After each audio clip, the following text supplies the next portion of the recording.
त्वं तदा पुत्रो भविष्यति। हे ब्राह्मण, तू अपनी पत्नी को ये फल खिला देना, भगवान की कृपा होगी तो अवश्य तेरा एक पुत्र होगा। अब तो महाराज पंडित जी महाराज बड़े प्रसन्न हुए कि संत बड़े दयालु होते हैं, बड़े कृपालु होते हैं। संत जिस पर कृपा कर ले उसके भाग्य में जो वस्तु नहीं है वो भी प्राप्त हो जाती है। अब तो ब्राह्मण ने हाथ जोड़े और कहा, महाराज इस फल के खाने के नियम बताओ, कैसे खाएं? तो संत जी नियम बता रहे हैं। सत्यम शौचम दया दानम एकम भक्तुम तु भोजनम वर्षा विधि स्त्रिया कार्यो तेन पुत्रोति निर्मला। सत्यम शौचम, जब तुम्हारी स्त्री गर्भिणी हो जाएगी तो उसको कहना कि सत्य बोले, झूठ न बोले, शौच से रहे, पवित्रता से रहे। एकम भक्तुम तु भोजनम, सात्विक भोजन करे। तामसिक भोजन गर्भिणी स्त्री को नहीं करना चाहिए। गर्भ में जो बालक है उस बालक के स्वभाव और संस्कार पर माता पिता के गुण प्रकट होते हैं।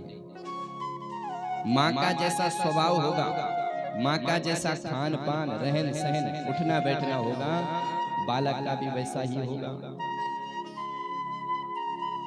इसलिए जो स्त्री 1 वर्ष तक 10 महीने तक सात्विक अन्न का भोजन करे और सात्विक संस्कार में रहे, गीता भागवत सुने, राम कथा सुने, तेन पुत्रोति निर्मला, उसका पुत्र बड़ा निर्मल होता है, बड़ा दिव्य ज्ञानवान होता है।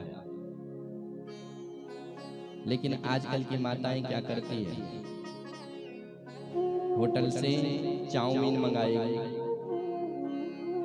कि सुनो जी आते आते जरा चाउमीन लेके आना, समोसा लेके आना। हमारा समोसा पहले ही टेढ़ा होता है, अब टेढ़े को खाएगी तो सीधे को जन्म कैसे देगी? ईंट सांचे में बनता है, सांचे में अगर ईंट टेढ़ा हो गया तो फिर चाहे महाराज उसको कितना भी प्रयास करो वो सीधा नहीं हो सकता है। ध्रुव प्रहलाद की आप कथा सुनते हैं। प्रहलाद जी ने मां के गर्भ में ही भगवान का भजन करना सीख लिया।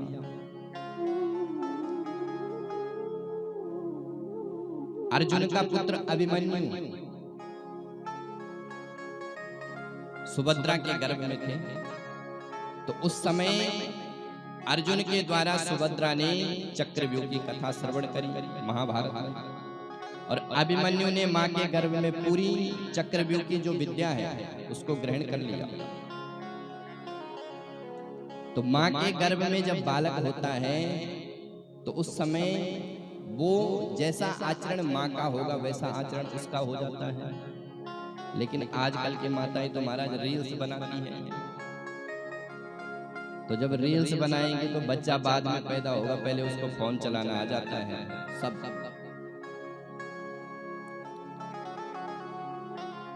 तो संत जी कह रहे हैं